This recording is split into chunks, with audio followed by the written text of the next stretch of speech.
పండక్కి గర్జలని ఇట్లా వేసుకోరి బయట క్రంచీగా లోపల యమ్మీగా మస్తు ఉంటది. దీనికోసం పాన్ లోకి 2 టీ స్పూన్ల నెయ్యి తీసుకొని మీకు పసందైన డ్రై ఫ్రూట్స్ వేసుకోరి. నేను 1 కప్ బాదం, 1 కప్ కాజు, హాఫ్ కప్ అంత పంప్కిన్ సీడ్స్, హాఫ్ కప్ కిస్మిస్ వేసుకొని మంచిగా రోస్ట్ చేసుకుని ఈ మంచి వేగిన తర్వాత ఇందులోకి హాఫ్ కేజీ అంత రవ్వ, 1 స్పూన్ అంత సోంపు కూడా వేసుకొని రోస్ట్ చేసుకోవాలి. మధ్య మధ్యలో నెయ్యి వేసుకొని మరీ రోస్ట్ చేసుకోవాలి. ఇవన్నీ లైట్ గా కలర్ చేంజ్ అయిన తర్వాత తీసి వేరే ప్లేట్ లోకి ట్రాన్స్ఫర్ చేసుకొని మళ్ళీ అదే పాన్ లోకి 2 టేబుల్ స్పూన్ వరకు నెయ్యి పోసుకొని ఇందులోకి 2 కప్పులంతా కొబ్బరి తురుము, అట్లనే 2 టేబుల్ స్పూన్లంతా గసగసాలు వేసుకొని ఇవి కూడా మంచిగా రోస్ట్ చేసుకోవాలి. అవి వేరే ప్లేట్ లోకి ట్రాన్స్ఫర్ చేసి ఇప్పుడు ఇందులోనే హాఫ్ కప్ అంతా నువ్వులను కూడా చిటపటలాడేంత వరకు వేంపుకోవాలి. ఇప్పుడు ఒక పెద్ద బౌల్ లోకి ముందుగా వేపుకున్న రవ్వ, హాఫ్ కప్ అంతా పల్లీలను వేంపుకొని కచ్చపచ్చ దంచుకొని కూడా ఇందులోకి వేసుకోవాలి. అట్లనే ముందుగా లేపుకున్న కొబ్బరి, గసగసాల, అట్లనే నువ్వులు, హాఫ్ కప్ పుట్నాలని వేంపుకొని అది కూడా పౌడర్ చేసి వేసుకోవాలి. 2 కప్స్ వరకు బెల్లం పొడి, 1 స్పూన్ ఇలాచి పౌడర్ కూడా వేసుకొని ఇవన్నీ కలిపేసుకొని పక్కన పెట్టుకోవాలి. ఇప్పుడు పిండి తడుపుకోవాలి. దీనికోసం ఒక బౌల్ లోకి 750 గ్రామ్స్ వరకు గోధుమ పిండి,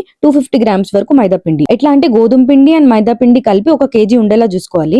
ఇందులోనే 1 స్పూన్ సాల్ట్ వేసుకొని వాటర్ కొన్నిగా పోస్తూ మెత్తగా తడుపుకోవాలి. లాస్ట్ లో 2 టేబుల్ స్పూన్ నెయ్యి కూడా వేసుకొని మొత్తం తడిపేసుకొని ఒక 10 మినిట్స్ రెస్ట్ ఇచ్చేయాలి. దీనికి ఇప్పుడు పిండిని చిన్న సైజ్ ముద్దలా చేసుకొని చపాతీలా చేసుకొని ఇది గర్జల పీట దానిపైన వేసేసుకొని మధ్యలోకి మనం ఏదైతే ముందుగా ప్రిపేర్ చేస్తామో ఆ స్టఫింగ్ మొత్తం వేసేసుకొని కొంచెం గట్టిగా ఒత్తేసుకొని ఎక్స్ట్రాస్ మొత్తం రిమూవ్ చేసుకొని పక్కన పెట్టుకుంటే సరిపోతుంది. ఇట్లనే మిగతావన్నీ ప్రిపేర్ చేసుకున్న తర్వాత బాగా కాగిన నూనెలోకి ఒకదాని తర్వాత ఒకటి వేసుకొని బాగా ఫ్రై చేసుకోవాలి. ఇవన్నీ మంచి గోల్డెన్ బ్రౌన్ కలర్ లో వచ్చిన తర్వాత తీసి సర్వ్ చేసుకుంటే సరిపోతుంది. టేస్ట్ మాత్రం జబర్దస్త్ ఉంటది. ఇది అయితే మా మమ్మీ రెసిపీ. ఇక మీరు కూడా మీ మమ్మీ వాళ్ళకి షేర్ చేసి పండగ అయితే చేసుకొని లాగించేరిగా.